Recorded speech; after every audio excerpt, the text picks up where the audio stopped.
નમસ્કાર દર્શક મિત્રો, હું જપન શાહ કાનમ એક્સપ્રેસ ન્યૂઝમાં આપનું સ્વાગત છે। જોઈએ આજના મુખ્ય અને મહત્વના સમાચાર। બોડેલી પોલીસે ફિલ્મી રીતે પીછો કરી ઇકો કારમાં લઈ જવાતો રૂપિયા 2.98 લાખના વિદેશી દારૂના જથ્થા સાથે રૂપિયા 7.98 લાખનો મુદ્દામાલ ઝડપી પાડ્યો।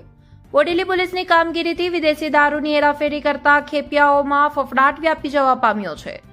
બોડેલી પોલીસ સ્ટેશનના પોલીસ ઇન્સ્પેક્ટર પીએસ બરંડાને આજે વહેલી સવારે બોડેલી કેનાલવાળા રસ્તેથી ભારતીય બનાવટનો વિદેશી દારૂનો જથ્થો ભરેલી એક ઇકો ગાડી નીકળવાની બાતમી મળી હતી। જે મળેલ બાતમીના આધારે તેઓએ તેમના સર્વેલન્સ સ્ટાફના પોલીસ સબ ઇન્સ્પેક્ટર કેએમ રાઠોડને ઇકો ગાડી પકડવાની સૂચના આપી હતી। Police sub inspector KM Rathod police inspector PS બરંડાની સૂચના અને માર્ગદર્શન હેઠળ તેમના સાથી પોલીસ કર્મચારીઓ ASI Dineshbhai Bayubhai, head constable Harendra Singh, Vijaybhai तथा अर्जुनभाई અને પોલીસ કોન્સ્ટેબલ કિશનભાઈ સાથે રાખી બોડેલી પોલીસ સ્ટેશન વિસ્તારના મોરખલા આઉટ પોલીસ સ્ટેશનના બમકોઈ ગામે નર્મદા કેનાલ પાસેથી પસાર થતી નર્મદા મુખ્ય કેનાલ પર વહેલી સવારથી વોચમાં હતા।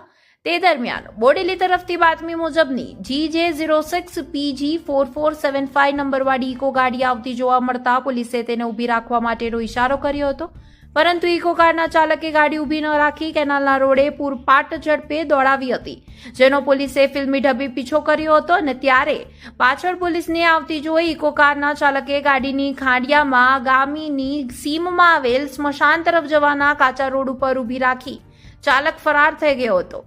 પોલીસે ઉભેલી ઇકો કારમાં તપાસ કરતા ગાડીમાંથી વિવિધ બ્રાન્ડના માર્કાવાળા ભારતીય બનાવટના વિદેશી દારૂની બોટલોની પેટીઓ તેમજ બિયરની ટીન મળી રૂપિયા 2,98,000ની કિંમતનો જથ્થો પકડ્યો હતો। પોલીસ ઇકો કારને ક્રેનની મદદથી બોડેલી પોલીસ સ્ટેશન લઈ આવી હતી અને ભારતીય બનાવટના વિદેશી દારૂ સાથે રૂપિયા 5 લાખની ઇકો ગાડી મળી કુલ 7,98,608નો મુદ્દામાલ જપ્ત કરી કાર મૂકી ફરાર થયેલ અજાણ્યા ઇસમ સામે પ્રોહિબિશનનો એક્ટ મુજબ ગુનો નોંધી તેને પકડવાની કામગીરી શરૂ કરી છે અને ચક્રો ગતિમાન કર્યા હોવાનું જાણવા મળી રહ્યું છે।